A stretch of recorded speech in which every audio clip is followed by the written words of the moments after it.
তো hello guys, কেমন আছেন সবাই? দিস ইজ আলটা প্রো তামিম আর আপনারা দেখতেছেন ছোট খাটো চুদে দেওয়ার ভিডিও।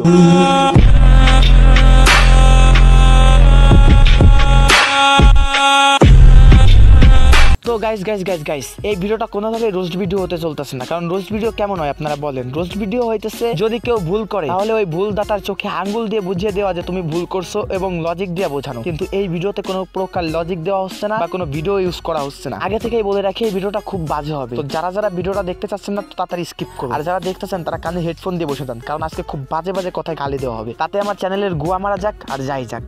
তো চলুন ভিডিও শুরু করি।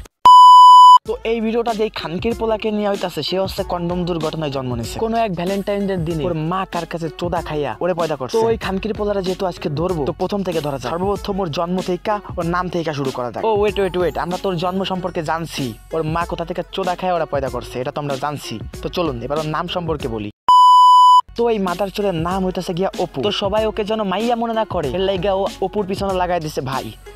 তো আমি এটা বলতে চাচ্ছি, ওই খানকির পোলা প্রথম থেকে জন্ম হওয়ার পর থেকে ও আসলে হিজলা নাকি ছেলে মানুষ নাকি মাইয়া মানুষ, এটাই কেউ শিওর না, এমন কেউ নিজেও শিওর না।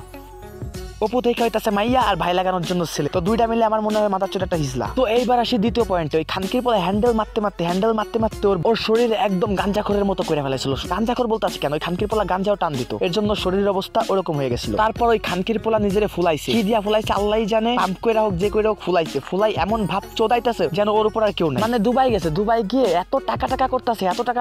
এই খানকির পোলা তুই কি তোর অতীত ভুলে গেছো? আর অতীত কি বলি, ও যে এত টাকা করে আল্লাহই জানে। ওর মা বোনে কি ওরকম নাকি? ওর মা বোন হয়তো টাকার জন্য দেহ বিক্রি করে, এমনও তো হইতে পারে, কারণ ওর যে টাকার নেশা, টাকা দিয়ে যা করেও, মানে টাকা ওরা চুইদা পয়দা করছে। তো গাইস যারা এত সময় ভিডিও দেখে নাই তাদের কথা বাদ দিলাম, কিন্তু যারা এখনো দেখতেছেন তারা হয়তো ভাবতেছেন আমি কেন এত বকা দিচ্ছি, তার বাপ মানিয়া কেন বকা দিতেছি। তো এইটা আমি ভিডিও শেষে জানাই দিব, তো ভিডিওটা দেখতে থাকুন।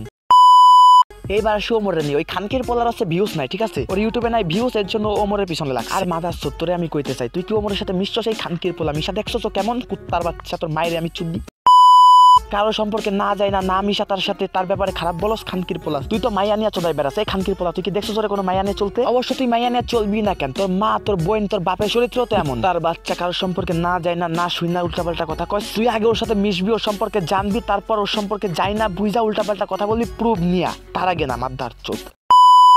এবার বলি আমি কেন এত গালি দিতেছি। হ্যাঁ, আমি ওমরের ফ্যান, একবার হইলেও আমি আগে মুখে স্বীকার করছি ওমরের ফ্যান আমি, তার মানে আমি ওমরের ফ্যান। আর এখন থেকে না, সেই করোনার সময় থেকে আমি ওমরের ফ্যান। আর ওই মাদারচোদ কি বলে যে ওমরের ফ্যানরা নাকি মানুষের কমেন্ট বক্সে যে ওমরের আব্বাটাকে এই খানকির পোলা তোর মতো যাইরতা নাকি আমরা? আরে মাদারচোদ, আমার তো সন্দেহ আছে তোর কি কুত্তা চুদে বানাইছে। তো গাইস আমি একা না, এখানে অনেক ওমরের ফ্যান আছে। তো এই মাদারচোদ সবাইকে বলছে, তো ওই কথাটা যদি সবাইকে বলে তাহলে কেন আমি গালি দিতে পারবো না? অবশ্যই আমার গালি দেওয়ার রাইট আছে, কারণ ও আগে শুরু করছে। আর শোন খানকির পোলা, তোরে আমি একটা কথা কই, হয়তো আমার ভিডিওতে ভিউ নাই, আমার সাবস্ক্রাইবার নাই, কিন্তু তাও আমি তোরে চুদে আমার ধন্যে অসম্মান করবো না রে মাদারচোদ।